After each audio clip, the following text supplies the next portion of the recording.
Fast Track News. If you've had trouble with the contract renewal process, you're not alone. Stay tuned to hear about the recently issued apology. Plus, students affected by the situation in Gaza seek a safe space on campus. Could the steadily rising rent for off-campus housing put you in a tough spot? All your campus news, weather, and sports is straight ahead. Fast Track is back. Good afternoon, Boilermakers. It's Friday, November 17th. I'm Julia Prickett. And I'm Sebastian Lux. It's good to be back, Boilers. In our top story today, the Vice Provost for Student Life sent an email to students apologizing for the contract renewal process problems. What does this email mean, and what problems are they referring to? Reporter Kelly Schaffner has the story. Purdue residents received an email from the Vice Provost for Student Life apologizing for the stressfulness of the housing selection process. Unfortunately, not all students who wish to remain on campus are able to do so, as there aren't enough rooms to keep up with the growing student population. There are 16,000 beds available in campus dorms, but 39,000 undergrads. Are you living in a dorm again next year? Yes. So how did the housing selection process go for you? It was pretty hard to find a room. Couldn't really find anything that I was looking for. Ended up having to switch roommate groups. It was pretty stressful, but ended up getting housing in the end, so. I'm standing outside of Smalley Center, university residences where students can ask questions about campus housing. While there were plenty of students who were able to secure a room for next year, there were many who were unhappy with the room they were left with, if they were even able to select one at all. But let's hear from the Assistant Vice Provost for Student Life, Barb Frazee, to see what she has to say about the dorm selection process. We decided to do a lottery, and we still gave juniors and seniors priority, but we released rooms each day based on our total availability, and we're trying to scatter the amount of people who do not end up finding a room. Probably 2,500 who will not find a room. I feel like our process was successful and that everybody got a fair chance. This year, they wanted to allow more sophomores to have a chance to select a room, since they are often less prepared to live in an apartment. But the problem with supply and demand still exists. Do I think we'll continue to have this problem? Yes, until we get much more housing built, or until our rates and the community rates equalize a little bit better. Reporting for Fast Track News, I'm Kelly Schaffner. The best way to address the housing issue remains a struggle faced by university residences and felt by students. And if you have any questions, you could check out the Purdue Housing website or their FAQ page. You can also head over to the Smalley Center on 3rd Street. The weather these past couple of weeks hasn't been that bad. And can we expect some more luck this next week? I'm not too sure, but Fast Track meteorologist Lily Tordill is here with a first look at the forecast. It's pretty rainy out there this morning, Boilers. We are seeing that chance of rain at 80%, but it should clear out this afternoon. It will leave some straggling clouds behind, but that does clear out for a sunny weekend ahead. We are seeing high of 58, but a low of 29, so we are starting to cool down just a little bit this evening. Taking a look now at our hourly forecast, again 55 around noon, with continuing sustained winds of 15 miles an hour throughout the day, as well as gusts of 21 to 20 miles an hour. Now that does calm down after the rain leaves our area tonight this evening. We are seeing again still 11 miles per hour and then 9, but there's that cool down for you. We're seeing 55 all the way to 34 by midnight, as well as 29 degrees come tomorrow morning. But again, like I said, that does clear out for a sunny weekend here. We're seeing 55, 50, and 55 again. So we're staying a little bit on the warmer side, but our lows are pretty low with 37 and 39, and especially that 29 tonight. But again, like I said, it's going to be sunny. So if you're traveling for Thanksgiving, this weekend's going to be your weekend to do it. Taking a look now at some accumulated rainfall, though, we are seeing about 1/10 to 1/2 an inch possible today. So again, if you're traveling, make sure you do it this weekend. Last week, Purdue Southwest Asian and North African Student Union, or SWANA, posted an official statement from their organization. They're asking for a cultural center on campus and are asking support from the student body. Reporter Lily Tordill interviewed social media director Christina Lemensky earlier this week about that statement and more. So as Julie and Sebastian said, I'm here in studio with Christina from Purdue SWANA. Christina, what's your role in this organization? So pretty much I am the social media director for Purdue SWANA, and SWANA stands for Southwest Asian and North African. So we are the Purdue SWANA Student Union, and I'm here speaking on behalf of our executive board. Awesome. Now, in regards to your statement from your Instagram post, you mentioned that there was harassment from fellow students as well as some faculty. Can you tell me a little bit more in detail about those instances and how they affect your group as a whole? Yeah, for sure. So there's a long list of things that have sort of happened to students across our, or students who identify with our region. This ranges from things happening online, so through social media, comments swiping up on people reposting about the current situation in the Middle East, with sort of some unkind comments as well as some dehumanizing comments. And then there's also people at protests who have been heckling students, calling them racist, taking videos of them without their consent, obviously. And then also on higher level, sort of Reddit pages and emails being sent to students with threats and threats to expel all Palestinian and SWANA students off campus, such stuff like this. So I think it's been sort of a rough time to feel a big part of the community turns back on a large group on campus, and for us it's been a little isolating, I would say. Now, in your statement, you asked for a safe space to kind of get away from those comments and those hecklers. What sort of safe space are you asking for, like online or like some office space in person? Like what kind of safe space? Yeah, so Purdue SWANA's goal, and our main goal, is not just to unite our community on campus and off campus, but also to get a cultural center for our region on campus, because we don't have a cultural center. We would want something similar to the Latino Cultural Center or the Black Cultural Center, where you have a space, a physical space, where students can congregate, we can grieve, we can mourn, we can be there for each other, we can speak our native tongue, and we can sort of all be able to, I don't know, sort of take advantage of resources that are meant for our community and only our community. Stuff like scholarships and alumni donations going to specifically students in our region who need that help would be incredible for the students on campus and really offer them a sense of representation and support that we are lacking currently. Thank you so much for joining me in studio today. I hope to see that support grow for you, and thank you for answering these questions. Thank you so much. If you want more information on how to support this organization, be sure to check out their Instagram at Purdue SWANA.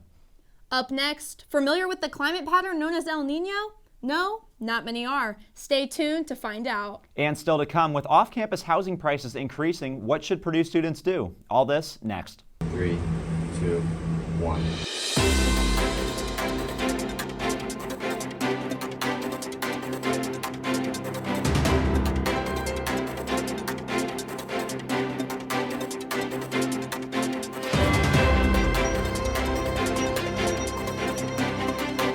Bringing you your campus forecast.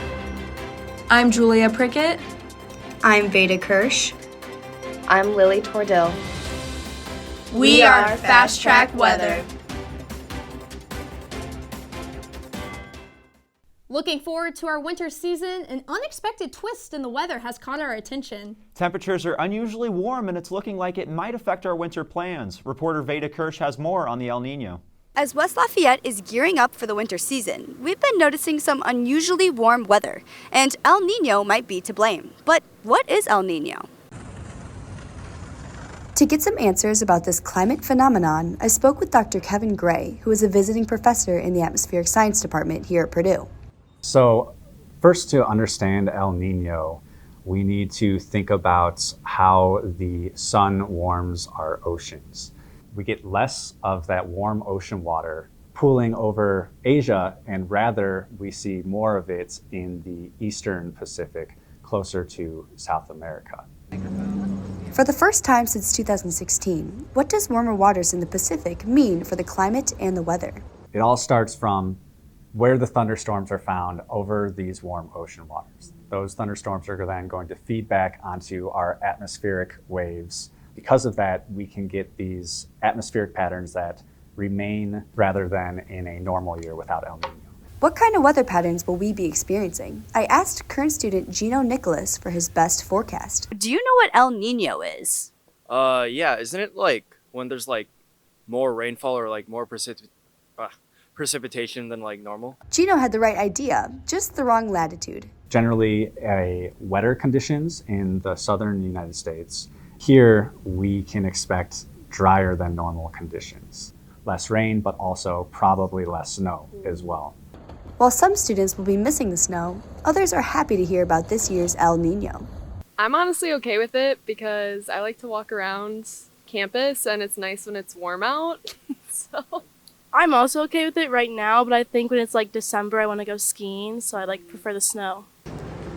Whether you are embracing the dry El Nino season or wishing for some more snow, climate science only provides an outline for what we can expect from the weather. So hopefully we can have a little bit of everything to keep our Boilermakers happy. Reporting for Fast Track News, I'm Veda Kirsch.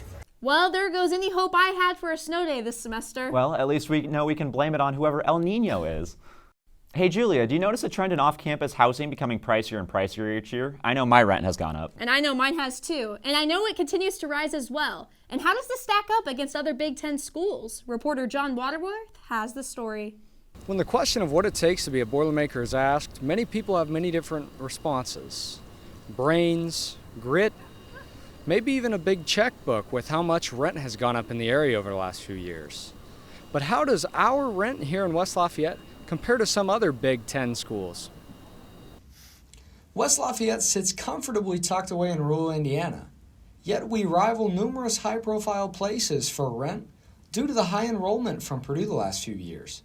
To the north of us, just above Chicago, sits Northwestern University, a school which is incredibly more expensive to attend compared to Purdue, but rent at locations around campus sit at as low as $1,200 starting, similar to our own Campus Edge, and as high as $2,500, similar to some of the Verve's pricing.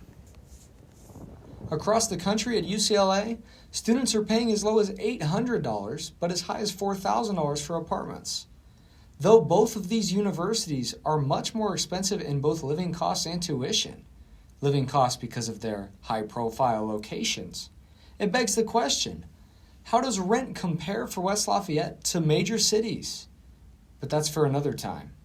For Fast Track News, I'm John Waterworth. I had no idea that rent around some of those schools were so high. It's crazy that the rent here rivals some of those schools. Tracking your Thanksgiving forecast just up ahead, I'll tell you about the best travel days, some sunshine this weekend, and then maybe some possible snow come after Thanksgiving. What is one message you would give to your fans? I would just have to tell them to keep pursuing their dreams. And cut. So just put a little more emphasis on pursue your dreams. Okay, got it. If you want to make movies, PSP is the best place to be. Your ideas can come to life with our club. One of the many benefits of being a part of PSP is actually the amount of gear we have available to rent to you for no charge at all and no experience necessary. Join Purdue Student Productions today.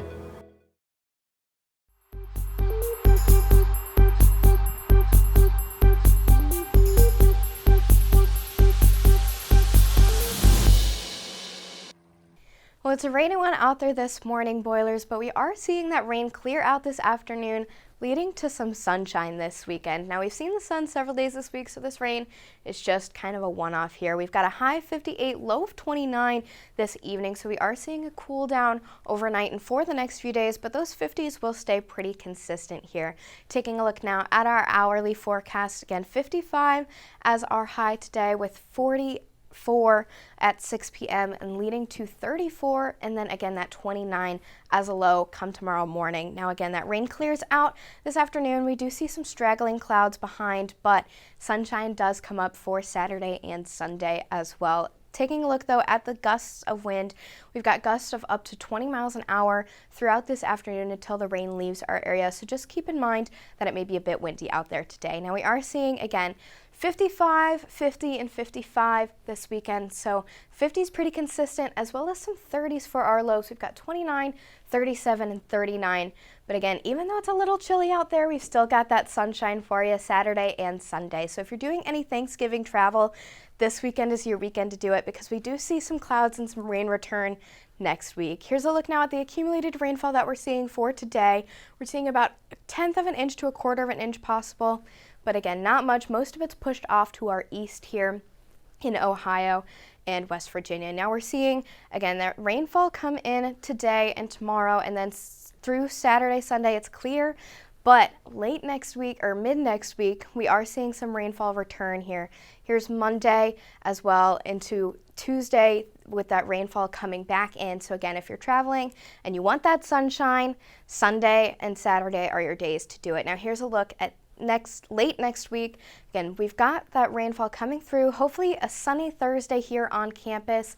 But we do have some possible snow coming in late next week on Saturday after Thanksgiving. We are seeing cool temperatures though, even if snow may not happen, we are definitely seeing a drastic cool down. So if you're on your way back from your Thanksgiving break, definitely bring those winter jackets back with you. You're going to want them. Taking a look now at our 7-day outlook again, 50 tomorrow, 55 on Sunday with those lows of 37 and 39. But those lows become our highs late next week with a high of 30 degrees on Thanksgiving. We are seeing again pretty cloudy for some of the week and rainy on Tuesday. But travel days, Saturday, Sunday, as well as next week. Again, bring those winter coats back with you. You're going to want them. We're starting that cool down before another possible warm up again. But again, look at those 22 lows Thursday, 25 Friday. So again, pack those winter jackets and enjoy your Thanksgiving break. Just ahead, the number 2 Boilermakers are off to a 3-0 start led by Zach Eady. Meanwhile, in Holloway, the number 16 Boilermakers are preparing for an epic showdown as they gear up for their toughest challenge yet, number 3 Wisconsin. I'm Travis Davenport. Don't go away. Sports is next. I mean, every year is different, but it hasn't changed that much. Our league is just ominous, and you better lace them up tight and be ready to play every night. If not, you're going to get beat.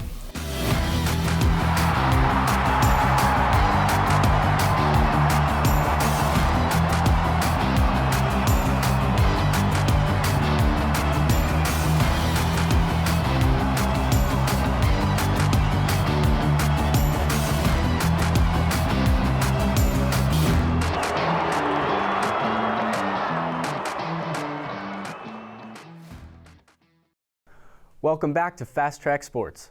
First up, the Purdue women's basketball game. It was an emotional game for the Purdue women's basketball team this weekend as they welcomed back the 1999 team that won the national championship. The festivities started off on Saturday with the 1999 team being greeted on the field at Ross-Ade Stadium. On Sunday, returning members started off their day with the unveiling of a new display at the concourse at Mackey. The display is headlined by the actual 1999 championship trophy, along with pictures and quotes that help display how special the 1999 season truly was. To end the festivities, the members of the 1999 team were welcomed back onto Katie Court to a warm ovation from the crowd. The Boilermakers also were able to honor the 1999 team with a bounce-back win over Southern University.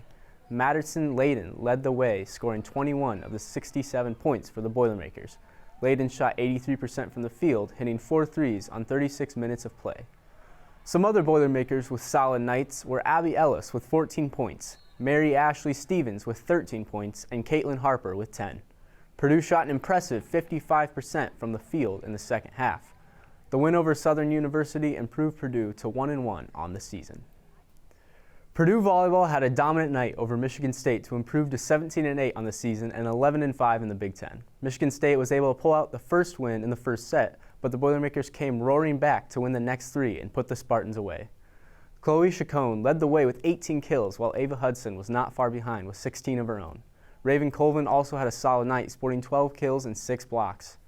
Maddie Schimmerhorn and Allie Horning were outstanding on defense, with Schimmerhorn leading the team with 20 digs, but Horning was not far behind with 17 of her own. With another win in the books, the Boilermakers will look to host the number 3 ranked Wisconsin Badgers. The Badgers come into Holloway looking to bounce back after a tough loss to Penn State last Saturday. This will be the second and final time that these two teams meet in the regular season, with Wisconsin winning the first matchup at home back on November 1st. This will be the second to last home game for the Boilermakers and is expected to be an exciting matchup. The game is set to air on Big Ten Network tonight at 7 and will be a sold-out game. The Purdue Boilermakers took on the Minnesota Golden Gophers this past Saturday at Ross-Ade Stadium.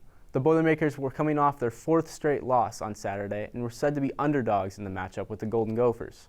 However, the Boilermakers had a hot start to the game as they scored on their first 4 drives, ending the first half with a 28-20 lead. The Boilermakers didn't stop there as they went on to collect a dominant 49-30 victory. Quarterback Hudson Card threw for 251 yards and accounted for 4 total touchdowns. Number 9 ranked Purdue hockey came into the weekend's matchup versus number 6 Missouri State, losing their past 2 games by giving up a last-minute goal in both losses. Purdue would also be down their best player, Will Torani, who had suffered a concussion in the previous game. Missouri State started the game off hot, scoring the first goal of the match in the first minute. Missouri State would take a hooking penalty with 6 minutes left in the first, and Ben Tobey capitalized with a goal from the point on the power play to tie the game. Purdue's Cole Theodore, Tyler Groden, and Peyton Smith and Matt Wheeler would also score, as they would not trail for the rest of the match, winning 7-3. Purdue will face off against number 12 Lawrence Tech Blue Devils, November 17th and November 18th in Michigan. Purdue men's basketball moved to 3-0 on the season after winning over Xavier Musketeers on Monday night. Fast Track sports reporter Alex Kuban has a game recap and a quick look ahead to the Purdue's trip to the Maui Invitational.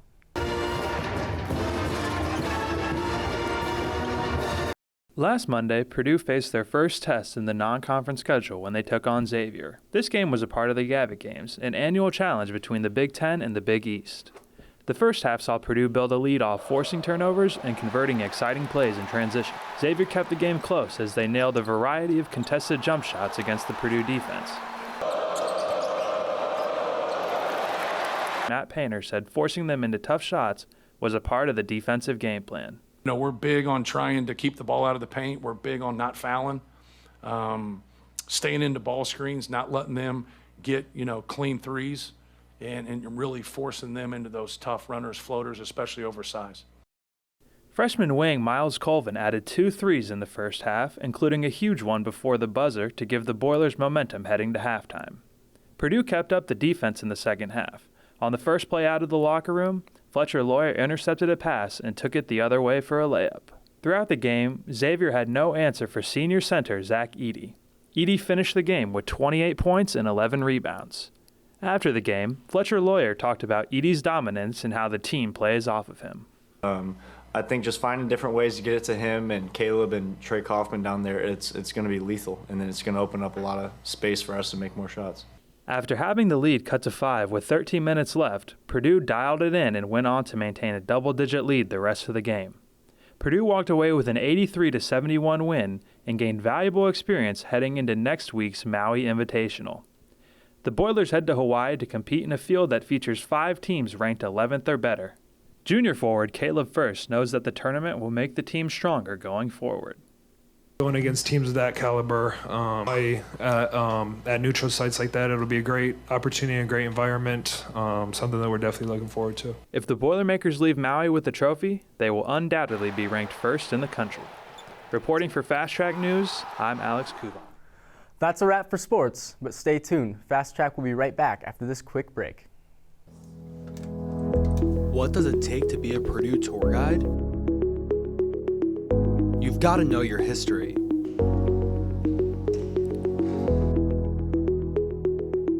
You have to know your facts.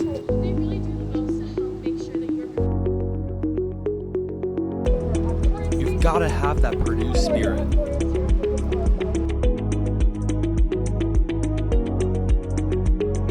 And you have to walk backwards.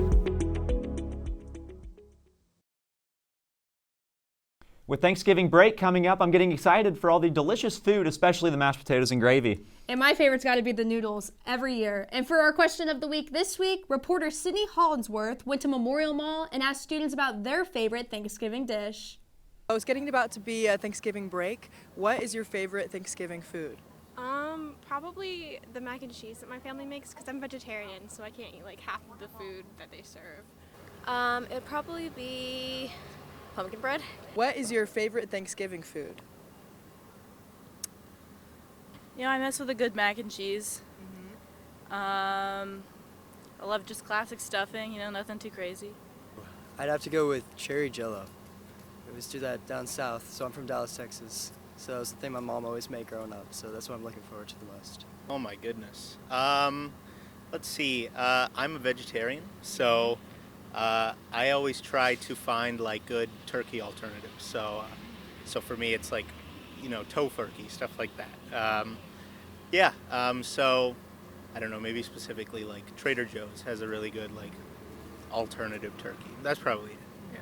So I guess the turkey, right? Yeah.